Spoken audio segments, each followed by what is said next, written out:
I think my favorite part of being on social media is live sports.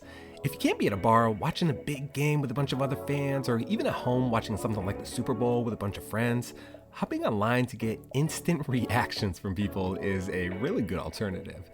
To me, that's what Twitter was great for. I signed up for Twitter back in January of 2009. It was a really different time in social media. Celebrities said whatever they wanted with almost no consequences. There were big personalities who would just follow random people back, and to this day, I'm actually still followed by President Barack Obama. You can look it up, though I highly doubt he's ever seen any one of my tweets. The Indiana Pacers, actually, their account follows me, which is still pretty cool. But in recent years, Twitter's changed, literally. The platform is now called X, and it's ran by, well, y'all know who it's ran by. I've been an active Twitter participant for 15 years, witnessing countless you had to be there moments throughout the years. But ultimately, watching live sports with my Twitter friends became a pain. You couldn't really scroll through your feeds without seeing graphic videos. There were obvious bots and ad after ad trying to sell me things like Trump shoes or join a far-right political action committee. Eventually, it became too much for me, and while I still have my Twitter account, personally, I had to find a new community. Threads has become that community for me. I signed up for an account the day it launched, and it was fun. I loved it. I use Instagram quite a bit, so I enjoyed the easy transition between apps, though for about a year, I didn't really post that much. Twitter was littered with landmines, but there was also so much gold to be found. Eventually, the juice wasn't worth the squeeze. When I decided to make my move to Threads, I immediately looked for my NBA community. I shared something announcing my arrival to Threads as if anybody cared, and to the platform's credit, people actually did. I got connected with a number of great people, and as I asked for recommendations of who to follow, there was a bunch of people who kept referring me to the Mayor of NBAThreads. Now, initially I thought, who? But then soon enough, the Mayor of NBAThreads entered the chat saying something like, all right, y'all, chill, let's not scare this guy. David Rushing, the man behind the Threads account Yo Rush, is that guy, the Mayor of NBAThreads. Rush has been on the platform since the beginning, cultivating community in a really organic way. And over the past few months, I've gotten to know Rush a little bit, who's a husband and a girl dad to 3. And as a father and girl dad myself, I was thrilled to connect and really excited to bring him on today's podcast. So sit back and enjoy this conversation with David Rushing, aka the Mayor of NBAThreads. And as always, thanks for being here for another episode of Courtside Forever, because as parents, we've got the best seats in the house. Let's enjoy them.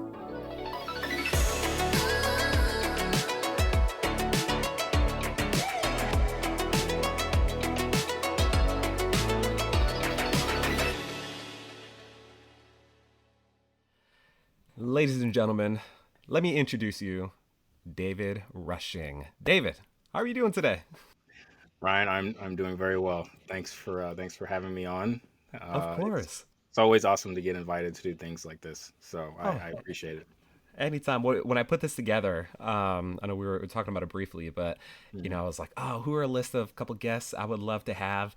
And honestly, like you were on the top of that list in terms of folks. Courtside Forever, it's very much a parenting podcast, but the name itself and like the artwork, I'm a basketball guy through and through, and I know you are too. So when I got connected with you on NBAThreads, I was like, oh man, like Yo Rush is definitely a person I would love to connect with, and we got connected, and here we are. So thrilled to chat with you. First things first, you're in North Carolina, but you are a Los Angeles Lakers fan. How did that come about? Yeah, I always know this. I always try to prepare for this question. Not that I have like a PR kit or anything, but I say this as somebody from New York, lives in California, and I'm a diehard Indiana Pacers fan. And so my entire life, people have said, how is that possible? Yeah. So I'll turn the mic over to you. From your end, how did you become a Lakers fan? Yeah, fandom is really interesting because you have some people who are like, I don't care, like root for whoever you want to root for. And then you have people who have like lived in a town their entire life for the majority of their life, and all they know is like that team. So they can't even comprehend how you could be from one place and root for a team on the clear other side of the country. But no, it's the tale or the story, not to be dramatic, for how I became a Lakers fan is really interesting. And it really started before I was born. So my parents met in California. My dad is from North Carolina. Oh, My cool. mother is born in Memphis, Tennessee, but was raised in California. That's where they met. And then my two oldest brothers, I'm the youngest of three boys, were both born in Los Angeles. And when it came time for me to be born, of course, they moved clear across the country to Virginia Mm-hmm. because my dad, he worked for the federal government and got a job in DC. And I wasn't really a basketball fan growing up. I wasn't exposed to it a whole lot. Mm-hmm. But I would notice whenever my dad was watching a game, he'd be watching the Lakers because he was living in LA at the time he met my mother, Yeah. and he was all LA area teams. Like he was a Raiders fan, he was a Lakers fan, Dodgers, whatever. So if there was a basketball game on, it's whenever the Lakers were playing on TV. So you know, somewhat Laker adjacent or basketball adjacent. Whenever I would pass by the TV or whenever I would just sit and spend time with my dad and he was watching a game, it'd be the Lakers. So it was kind of like subconsciously, my fandom was already building. And Yeah. then when we moved to North Carolina, I was about 15, 16.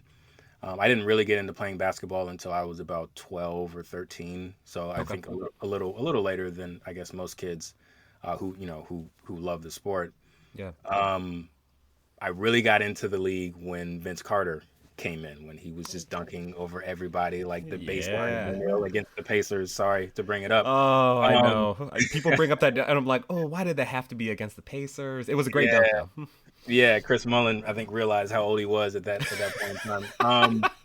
So yeah, and I loved Vince. I just loved like the way he had fun when he played. I just loved his athleticism, and I love the fact that he was actually a really complete player. But Hmm. people only knew him for his dunking. So when he would go off like that, the 51 against Phoenix on NBC, his first primetime game, it was like, oh my God, Vince Carter's like a complete basketball player. And I'm like, yeah. Hmm. But uh, most notably during that time was his rivalry with Kobe. And my middle brother Daniel was, he was all about Lakers because again he was from Los Angeles and he loved Kobe. I love Vince, so Yeah. it was kind of like a household rivalry whenever those two played. But when Vince wasn't playing, I was watching Kobe. I loved Kobe, just probably not as much as my brother, but a good bit. So I would watch their games. We signed up for the league pass, and it just kind of grew from there. Hmm. And I got to a point when I was watching basketball where I was like, man, and this is like 2008, 2009, 2010, Yeah. where a lot of the discourse around the league was just like, well, this player is better than this player. This player is the greatest all time. Hmm. This player is great, therefore this player is trash. Like it was just a lot of building up to tear down, and I really took a lot of the enjoyment. I mean, I got swept up in it myself. I won't Yeah. lie. Oh, we all did. Yeah, I realized at one point it took a lot of the joy out of the game because there's just so many great players in the league at any given point in time, and then past, and there's so many great players to come. So I was just like, you know what, I'm gonna get out of the whole fandom thing. I'm just gonna watch the league, and just appreciate like all of these great players. And I did that for a good amount of years, and then um, I just I guess I kind of missed it. Hmm. And when LeBron ended up signing with the Lakers, that was kind of like a big deal, I think, for the league. I started to appreciate him a lot more Hmm. as a player, everything that he had accomplished up to that point, and then just as a man, he'd begun to speak out on some things, and I really aligned, and I looked at him differently from a different lens, as I became a father. Hmm. So I was like, LeBron's in LA. I've been watching the Lakers my whole life. Like, why not? So Yeah. around that time, it didn't happen immediately, but I just decided to settle in and root for the Lakers. But it's been very painful, Ryan. It's not been the glory days of back when they were winning multiple championships. Yeah.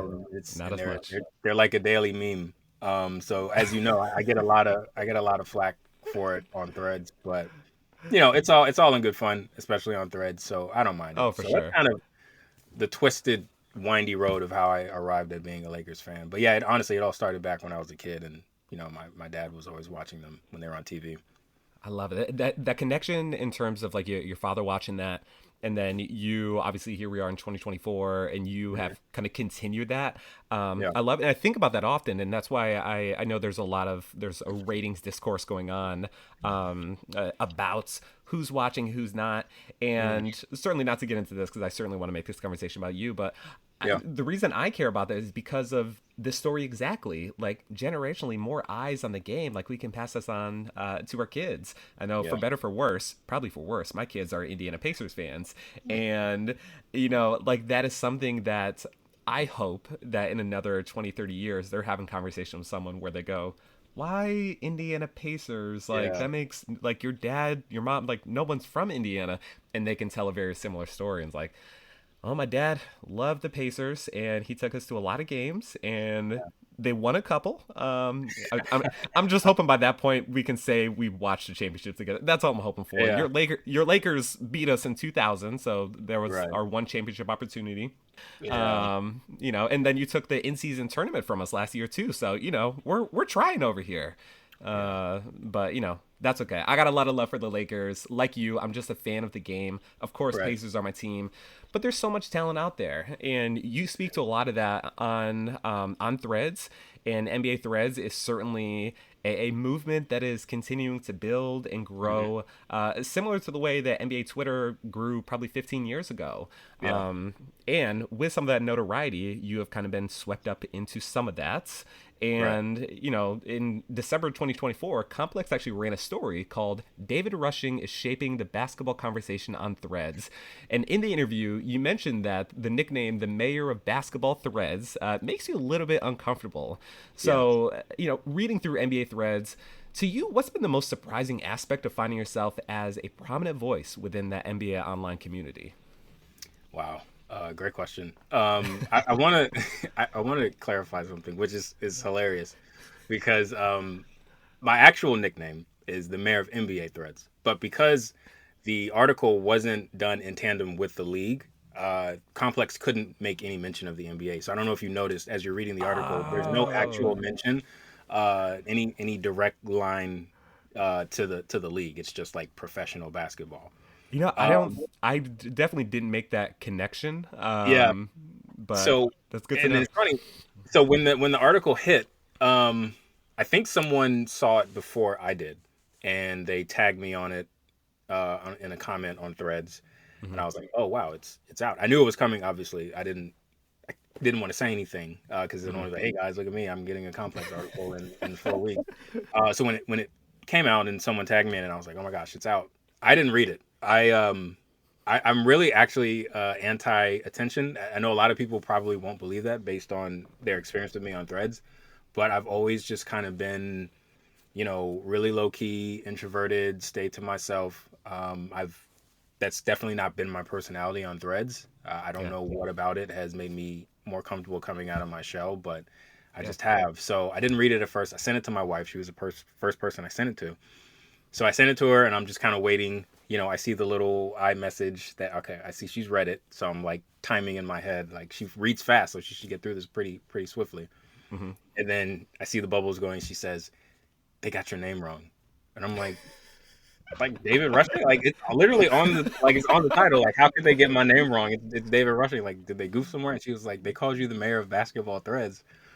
And she was like, that was like the one thing that stuck out to her about the article. Not like how great it was, not any of the pictures. She's like, "They got your name wrong." Yeah. And I was like, "No, they can't mention the NBA because the NBA is not really affiliated with the story." And she was like, "Oh, okay." So it's kind of Ah, quirky hearing Mayor of Basketball Threads, but yeah. no, it's fine. And I just think the fact that I'm a prominent voice, I think has been probably really fascinating and just unexpected. Like, I did not go to Threads thinking, "Hey, this is my chance to be a social media personality," right? Hmm. Like Twitter, as you and I kind of discussed before we started recording, had become really toxic. The discourse had kind of gotten lost. It was more about clickbait, um, goat type engagement, and it's not really Hmm. something I wanted to be a part of because the game has so much more to give us as fans in terms of what we talk about. Like, there's just so many different corners of the game that you can really dive into and just have fascinating conversations. Oh Whether yeah. you're an analytics person, whether you're a jerseys person, court person, like players are having breakout years. Like, there's just so much you can talk about to sit here and talk about the same five topics every day. I just got tired of it. So I was just looking for somewhere where maybe the conversation could be a little different, Hmm. and actually a whole lot different. And I found it. I just didn't realize that, I would be a catalyst for, creating that culture. So when I Right. was posting a lot early last year in like October and November, it wasn't to like, man, this is a chance for me to go viral. It was like, yo, this is a chance to like build something that's really significant, something that I've been looking for. And if I've been looking for it, I know there's at least two other people, who have been looking for it, and it turned out to be a lot more than two. Mm-hmm. So I think I don't take for granted one, this community, Yeah. and then also how I sort of ended up where I am in terms of being prominent, because it's not something I went looking for. And I think when you find something that you're not looking for and it turns out to be great, I think it's important that you value it, because it could have been anybody, Ryan. Like, it could have been you. It could have been any number of the people that are on there to be Right. titled mayor, but it was me. And I don't want to get into like, destiny or chance, but it was an opportunity, and I think I unknowingly seized it. Mm-hmm. But I'm just grateful to be able to log on every day and have, meaningful conversations with people who I've actually become pretty close with offline, like off the app, like text messages, DMs. Like, Mm-hmm. Jessica and I have flown to a number of cities and met people who we met Mm-hmm. on Threads. And that's the stuff that matters the most. I mean, the articles are great. Don't get me wrong. I'm sure my mom has it framed and hung up somewhere on the wall by now. I send her all the stuff. That's awesome, and I'm not gonna act like it isn't. But I'm not gonna sit here and act like I don't realize that the only reason that's happened is because of that's the good stuff happened is because of the community that I've been able to foster on Threads. So I love that. I love that's that. important. And like you mentioned, we certainly were talking a little bit offline about like NBA Twitter and kind of like how that's changed. And really, when I came on board NBA Threads, like honestly, the first thing I noticed was like how positive it is. And Hmm. like, of course, every so often there is something, just like with any kind of community, like Right. things can happen. But I would say, generally speaking, NBA Threads is an incredibly positive experience. What do you Yes. think is contributing to the positive vibes within the community? Well, I think a lot of people came to Threads because of they were looking for the anti NBA Twitter in terms of what it had become. Mm-hmm. And I think that helped people be really intentional about how they interacted with each other on the app. Threads did a really good job of giving, just as a platform, not for NBA Threads or anything, but they did a really good job as a platform giving people the tools to make sure that they could feel like, they could have a peaceful experience on Threads. Yeah. Self moderation tools, like you can pull if somebody tries to quote you and like trash you or dunk you, you can pull the quote. You can block people. You can restrict them from ever interacting with your content. So if Mm. somebody is a known or repeat troll, and you for whatever reason don't feel like blocking them, you can actually like restrict them so that none of their comments actually ever really show up in your replies. They automatically get like sent to the shadow realm. Mm. So I think Threads played a role, and I think a lot of people leaned into that, and a lot of us who were there early. We talked about it, like, hey, don't engage with trolls. Let's not dunk on each other. If let's There's a way to disagree and still be civil about it and have like an actual dialogue, because that's where all the progress happens, is when you're able to recognize that there's two differing opinions, but you want to share those opinions, and maybe not necessarily with the expectation of changing your position, but you just kind of want to express yourself. And I think a lot Yeah. of those conversations happened a lot early on. They still happen now, and I think whenever people walk away from those interactions, they're like, man, like, I'm just grateful that we could have a disagreement but be civil about it. Oh my goodness, I know, and like we've been talking about, Threads is still relatively new, and this is Mhm. technically the second NBA season that Threads has ever seen. Right. So I'm curious to know more about your background. We've talked about you as a community builder and what you've done. So what in your background has actually helped you really approach the building of the community in NBA Threads? uh, I don't know. and and like I don't I know that's like a very uninspiring answer, but I don't have like community building experience. Yeah.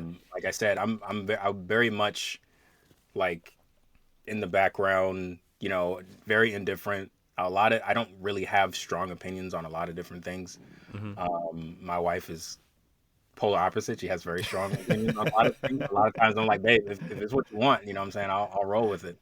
Yeah. Um, I will say, my parents, Ryan, they've really taught me how to be um, considerate of other people, right? Hmm. And just you're entitled to your feelings, right? Everybody's feelings are valid, but just because they're your feelings and that's your universe doesn't mean it's universal, right? So you got to Yeah. be able to have understanding, um, maybe not empathy, but sympathy for other people, Hmm. and it's really, I think, you become a better and more well-rounded person when you understand that there are differing and other perspectives out there. Oh, for sure, for sure. And you Yeah. were, it's funny when you started this answer and you said, I don't know. And then you gave like a really strong answer that I feel like our listeners will be able to understand, like how Yeah. you became, how you Yeah. became a prominent voice, how you became the mayor of NBA Threads. But Right. if I could offer one for you, I would say your authenticity is really, to me, what stands out.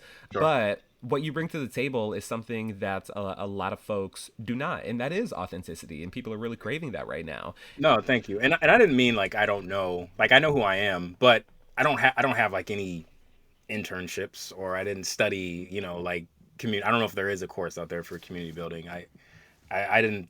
It's not something I ever decided. Like, hey, I want to go build communities online or in real life. Like Yeah. I'm very much to myself, but I Yeah. do try to be who I am, Yeah. because it's tiring being somebody else.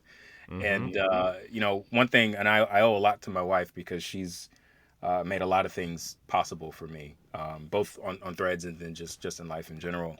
Yeah. When we noticed last year that things were sort of moving at breakneck speed in terms of like my notoriety on the app, and she said, just don't get a big head. And I'm like, okay, like, yeah, I was like, hey, you don't have to worry about that. Like, I'm just me, and I didn't Yeah. really think like Mayor of NBA Threads. I didn't really think that was going to be a thing. I didn't think that there were going to be complex articles. I didn't think that there were going to be, invitations to brunches in Vegas. I didn't think that was going to be a thing. I thought it would just, get maybe a couple hundred followers, which would Mm-hmm. be like would have been like a million for me back then because I never had more than like 50 on Yeah. Twitter. Yeah. So I was like, what do you mean I get a big head? But she sat me down. She was just like, no, make sure you are who you are. Like be you. And no matter what happens, always remember who you are. So, we kind of made that pact. I made that pact with her, and I've done my best to keep that promise I've made to her. I love And it. I'll slip every once in a while. I'll kind of get a big head, and she'll quickly remind me that Uh-huh. I shouldn't. So I'm not perfect by any means, but she's done a good job of being an anchor for me and keeping me on the straight and narrow.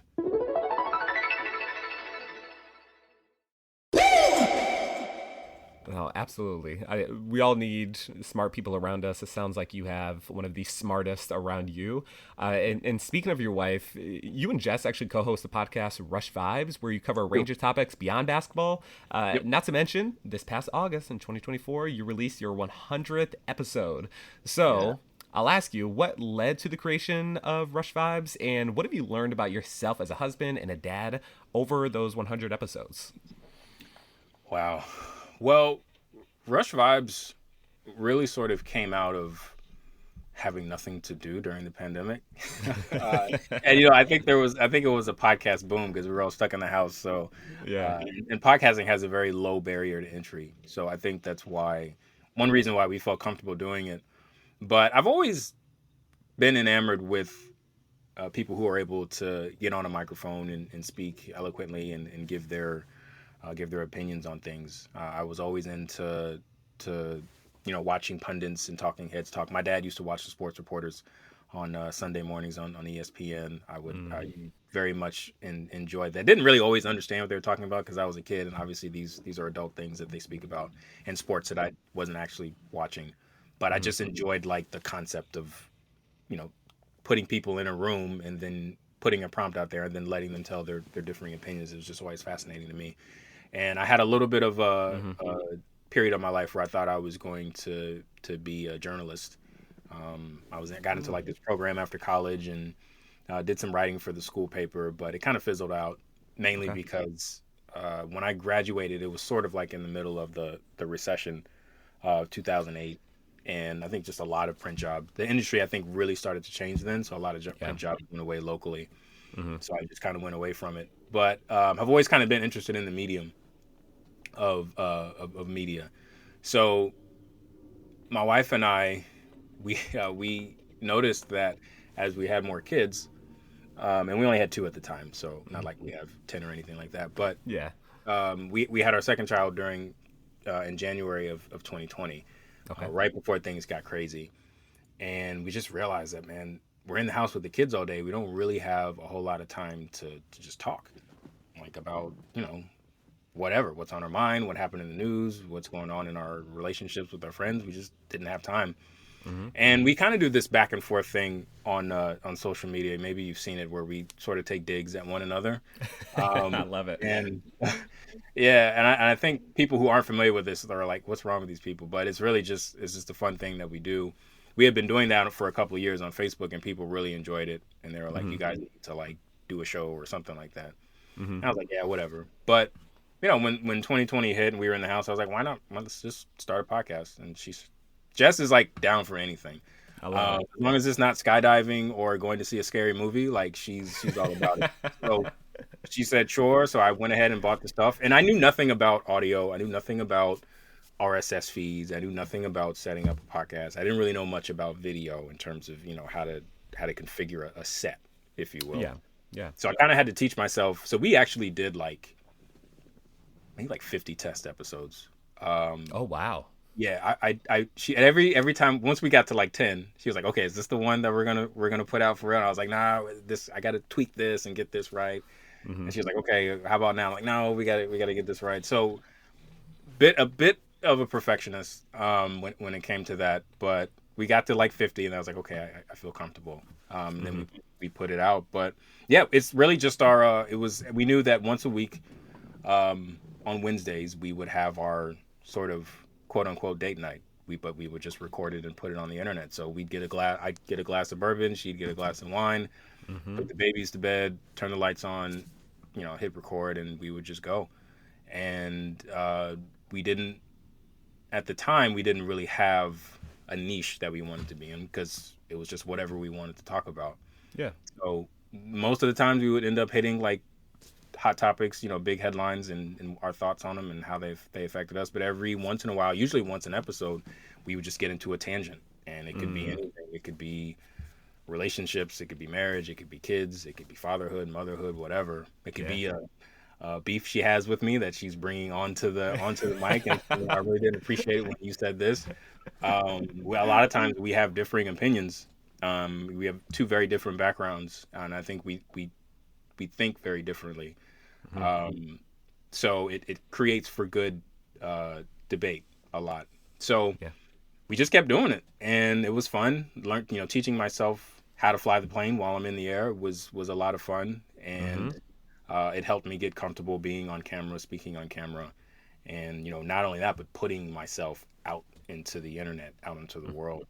And as someone who's always been very reserved and somewhat shy, it was a bit of a hurdle to get over. But once you hit upload that first time, and you realize like you don't die, and no one's trying to get you banned or anything, you're like, oh, okay, this isn't so bad. I love that. Y'all clearly have a great partnership. How old are your kids?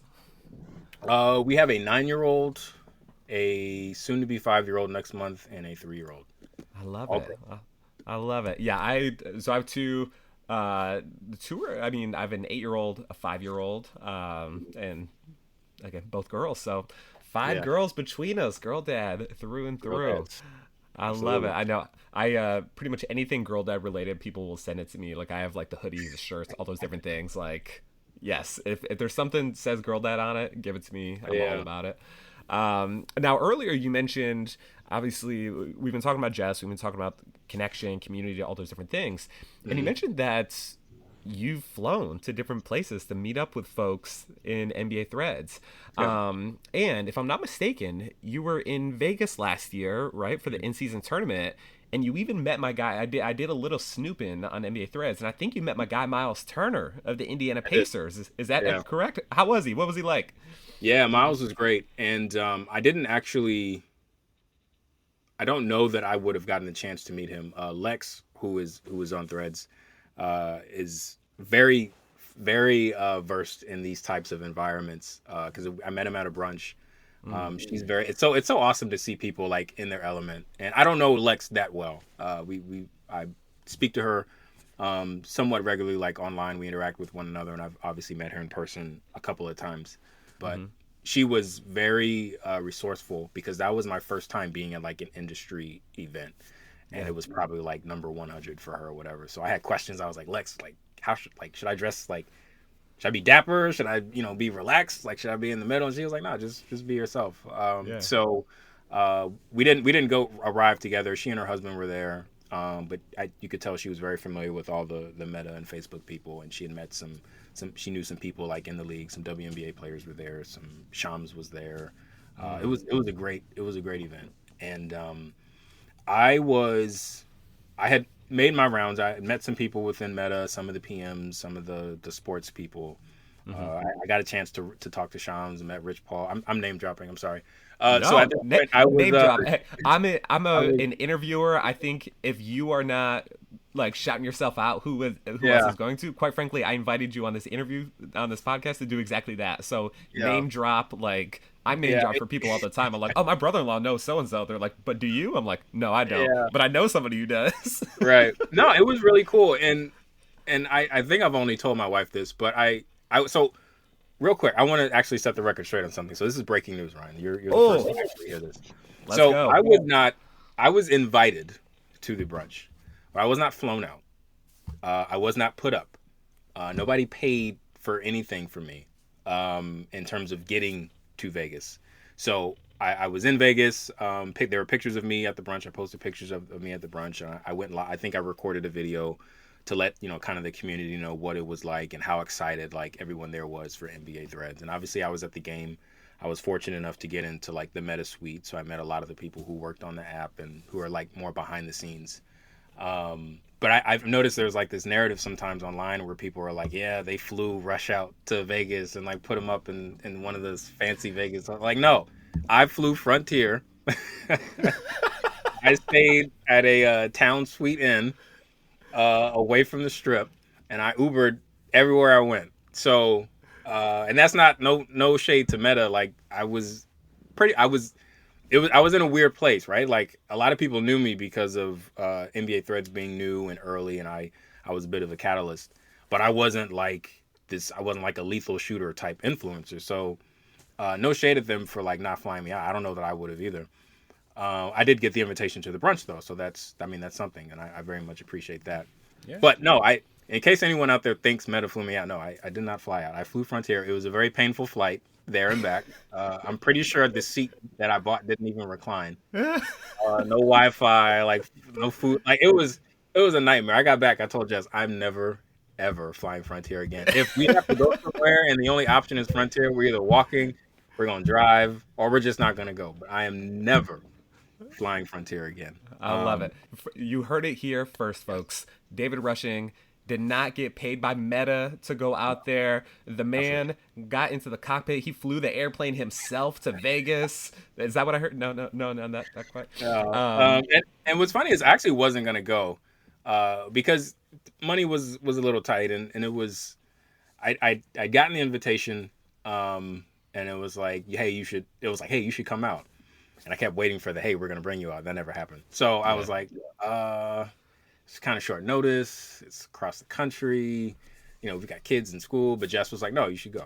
Just go. Yeah. Like, figure out a way and we'll make it happen. So the only way that was within my budget, unfortunately, was Frontier. So anyways, so yeah, I got to the brunch, and I was just kind of there, I'm very much not a social bug. So my wife would have, anytime I tell the story, I say my wife would have like showed out at that place. Like she is a social bee. Like she's never met a stranger. She knows how to walk up to somebody and find out their entire life story in like 10 Mm. minutes. She's just amazing. Me, on the other hand, I'm the guy usually holding the bar up. So I went to the bar. I got a whiskey to sort of take the edge off. Mm-hmm. And I was just kind of there. And then people just started coming up to me. They're like, "Are you Yo Rush?" And I'm like, "Yeah, that's me." And they're like, "Oh my god, like I can't believe it's you." Like, it was crazy. And Yeah. I don't say that to like hype myself up, but imagine regular David from Woodbridge, Virginia, being in a place with all these athletes, Mm-hmm. a couple of like celebrities within the basketball world, and people are routinely coming up to me asking me if I'm this guy on this new app. Mm-hmm. It was just crazy. I think I handled it well, but I was just like, why are all these people coming up to me, and why Yeah. are they like so excited to meet me? Like I feel like I'm not that exciting as as a person, but everybody's thrilled to meet me. So I'm meeting all these people. Lex is there, so we crossed paths a couple of different times, and I'm back at the bar holding it up, kind of like my social anxiety is kicking in. I'm like, all right, what time is this thing over? Mm-hmm. And she actually comes over. She's like, David, come get a picture. So I think it was her husband, one of the Meta employees. I think she works with like small influencers. Okay. I can't remember her name. I feel so terrible now. It's all good. Sheila, here's her name. Sheila was there, and it was Myles Turner and his, I'm assuming, significant other, and we all just got a picture. I was like, I wow, love Lex it. got me a picture with Myles Turner, and then after that, Yeah. I talked to him a little bit because, obviously I was a Lakers fan, so I was like, man, what y'all gonna do on Saturday or Sunday? And he was like, man, we gonna win. He was like, what do you think we gonna do?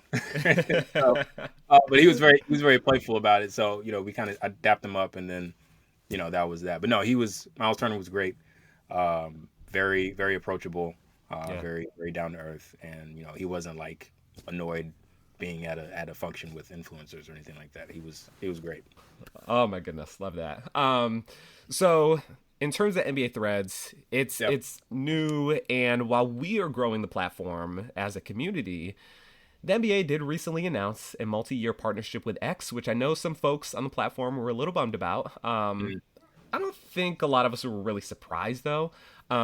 So I want to use this time for you to give your pitch in terms of why folks should make the jump to Threads over some of the other platforms. Excuse me. Yeah, I mean, I think it's NBA Threads is the best place to have community, whether you want to be actively engaged or not, right? Like whether you want to be on the site and make friends and participate in challenges and things like that, or if you want to be someone who just knows that whenever you want to jump on and talk hoop, it's going to be a welcoming place. It's a space where you can do that. You can get highlights, you can get clips, you can get articles. You probably won't get the NBA players engaging with you on Threads, but you can get everything that you uh, would probably covet as an online sports fan on Threads, but you are going to deal with maybe a fraction of the toxicity that you would probably get on X. Mm-hmm. Um, People are very much online these days. Maybe not as much as when we were all sheltered at home. Mm-hmm. So I think a lot of people when they log on to an app, you don't want to leave the app feeling horrible or feeling messy or disgusting, or somebody called you a name or a slur or something like that. And Mm-hmm. I'm not saying that that's every interaction on X, because it's not, right. Like I was Yeah. on the app for years and no one ever, no one probably knew I existed, but still, no one ever really was mean to me.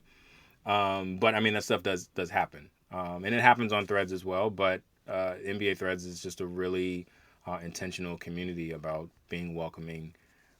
But still, we still have debates, we still have disagreements, and we have everything that you could have on X. Maybe save for the really big journalists who post links and Mm-hmm. may or may not engage with you. So it's just great. It's obviously I'm a little invested in it, Yeah. and I definitely want to see it succeed and continue to succeed. But I think I think people should give it a chance if they're on the fence or they've signed up but haven't logged in. Mm-hmm. Spend a couple of days on there and just see how different it is. And Yeah.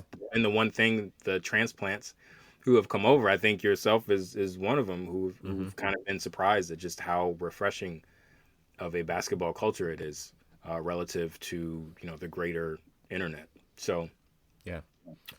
that's my pitch. But if you're someone who wants to stay on X because that's either you have a following or that's just where a lot of your friends still are, or you just want to get Shams updates without Mm-hmm. somebody else having to post them, then I get that too, right? Like, Mm-hmm. you're not a villain just because you want to stay on X, right? It's For sure. just where you spend your time. But Yeah. I think Threads has more to offer from a connection standpoint, genuine connection standpoint. And I think it has more potential, but Yeah. that last part is a personal opinion. Yeah, I love it. I'm right there with you. And I know throughout this whole conversation, we've talked about your role in NBA Threads. We've talked about basketball. We talked about your podcast and community and so much more. And while there's, of course, a lot of folks who see you as at Yo Rush, you've got three little ones who know you as dad.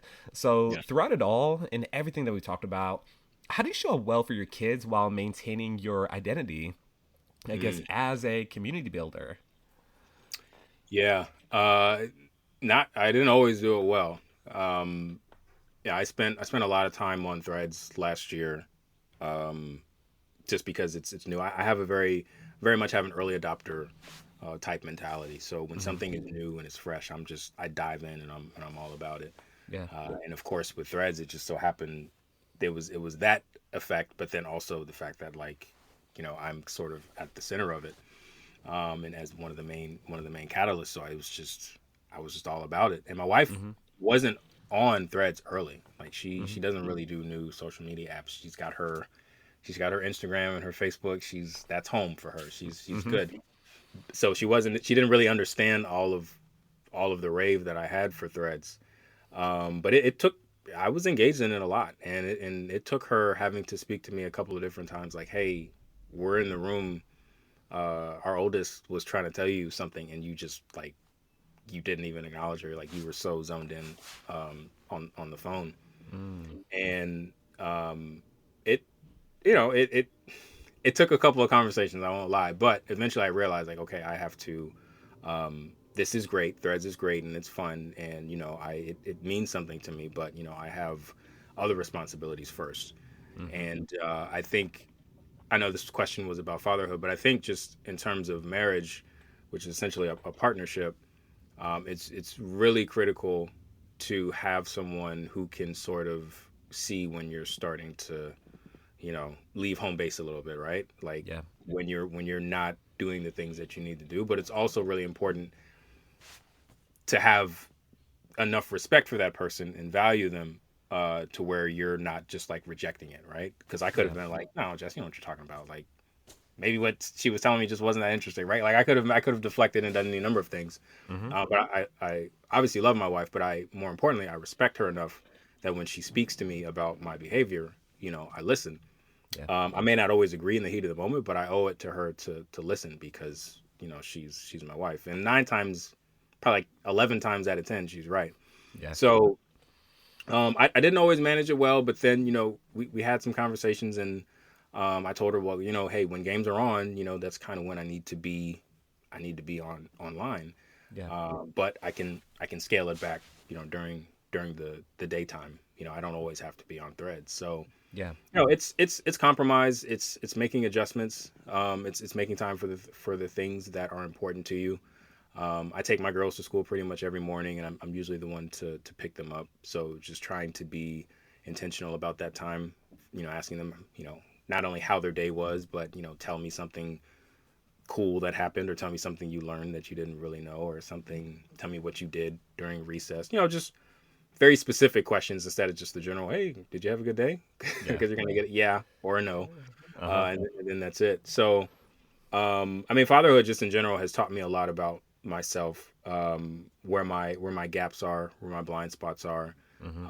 and what opportunities I have to be better. Because, you know, you don't just become a parent and then you're just the best version of yourself, right? Because your kids are going to grow, they're going to change, their opinions are going to change, Mm-hmm. their habits are going to change, their emotions are going to change. So you kind of have to meet them, not necessarily where they are, not only where they are, but where they're going, right? Like For you sure. have to be able to be prepared to adjust your beliefs, your parenting tactics, your approaches to your kids, because they're constantly they evolve at such a rate that like we're done doing, as Mm-hmm. fully developed adults. So No, I just try to get better. Every interaction, every day is an opportunity. But specifically with my kids, because they're gonna remember everything. mm-hmm. At the end of the day, I want them to, whether I upset them during that day or not, I want them to go to bed knowing that my dad absolutely loves me and would do anything in the world for me. He may not always express it the way I prefer him to, but he is, doing his best, and loves me, without limits. So I love it. they've definitely taught me a lot about myself and continue to do so. So I appreciate them, for a multitude of reasons, but definitely for that. They keep me on my toes. That they do. They are very, very good at doing that, Yeah. and certainly as a fellow dad, like I appreciate the humility because like there's plenty of times where you get through the day and then you put them down, and you're kind of sitting there watching a game at night, and you're like, man, I didn't handle that the best, Yeah. and I could have done this maybe a little bit better. And there are plenty of dads, plenty of parents out there who don't have that humility and just keep on going. And I Yeah. don't know, like I mean, these are things that we'll find out in a couple decades, so it's tough to say now. But like, I believe that humility is what's going to lead to like great relationships down the Mhm. road. It's that acknowledgement that like, yeah, I'm not perfect. I'm trying to be better, and every day I work to be Right. better. Some days I will falter, but like I'm here Yeah. for you, and I know you are for that family of yours. So yeah, I so appreciate getting connected with you on the basketball level, but then most importantly, on the dad level too, because it's important for a lot of us men to have other great people around. Both of us have great wives who are incredible people that we learn from, help make Mhm. us better. Hopefully we're able to do the same, but they're great. But to have other men, other dads in your life too, to kind of do that, I so appreciate it. So thankful for you for many reasons. Now before we head out, I always have to ask guests about like a specific question. Typically I talk about like fictional TV characters or movie characters, but we're keeping it basketball. Okay. So when you look at the landscape of basketball players and dads in the NBA, Mm. if we had to nominate, let's say, a mayor of NBA dad threads, who Yeah. would you nominate to be our representative? You know, I would say I think I would lean toward LeBron, not Mm-hmm. because he's a Laker and I'm a Lakers fan, but I couldn't stand LeBron early on, like because he was so good, and it's true, right? Like the really great players, people just like hate them because they're so good, and they Yeah. always beat your team or your player or whatever. Oh, But he I was, can attest to that. yeah, he was just so good, man. And I was a grade A hater. I'm not even gonna try to like front. Mm-hmm. I could not stand LeBron. Mm-hmm. But as I got older, became a father, and could more appreciate like his story, where he came from, where he ended up, how he's handled himself, um, and the life that he sort of built for his family, and his friends. I just really admire him, just as a human, as a person, as a dad, as a man, and the basketball player. That's all second. But I'm Yeah. gonna go with I would probably go with Steph Curry. Mm. Um, he's obviously, from Charlotte. Mm-hmm. There's that, but I just always appreciate. I feel like Steph is just like this, Yeah. consistent, and I don't know personally, right? Like I'm not in his house I'm not living with the Currys, Yeah. but I know consistency is good, like no matter what, but especially in marriage and parenthood. It does so much for your kids to know that no matter what, dad's going to be here. Mm-hmm. And I feel like he's like that in every other respect. And a lot of what I've read, what I've seen, how he interacts with his kids and his wife, like I have no reason to believe he wouldn't be like that, Yeah. off camera. And he's just a great ambassador for the game. And I know he is like that with his wife and his kids. And I always love, when he brings the kids up on the to the podium during post game, and Oh yeah. this is great. And not that other NBA dads don't do that, but I've seen Steph do it more than I've seen others, and I just watch him more than I watch others more, just holistically as a person, and not just as a basketball player. So, and who doesn't like Steph, right? Like who doesn't like Steph? So I feel like you can't go wrong with Steph Curry as the NBA Threads and Mayor. I'm not sure what title that you said was, but I think that would be a safe vote. There we go. I think it's a safe vote. I like Steph. Steph, obviously, as a Pacers fan and him being in the Western Conference, there's really no chance. I mean, we play each other twice a year. That's it. Yeah. LeBron, on the other hand, has knocked my Pacers out of the playoffs, I think, like 7 times. I don't know what year you graduated high school. I graduated 2004. I think maybe you were around the same time? 2006. So I'm okay, gotcha. So when I graduated in 2004, I will never forget right before...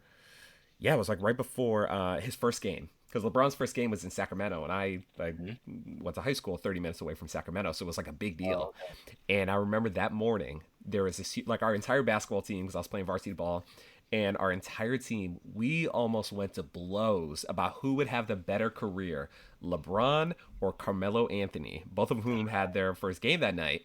And I was team LeBron. I was watching him when I was a junior in high school. Like, we were both varsity players. And I'm like, how are we both playing varsity basketball? Like, this is insane to me. Like, I could be playing it. Like, no way. So I was team LeBron. But, like, I remember some people were like, Carmelo, he got the championship at Syracuse. And, like, it almost broke apart our team. Wow. But 20 years later, I can confidently say, LeBron had a better career, but he had a better career than almost everybody in history, maybe everybody in history. I'm certainly not trying to get into the GOAT debate right now. So, but yeah, it's been cool to see. So anyway, great answer. Love that. But to end things off, where can the people find you? It's probably pretty obvious by now, but like, you know, where can the folks find you? Yeah, I am on Threads primarily at Yo Rush. I'm also on Instagram.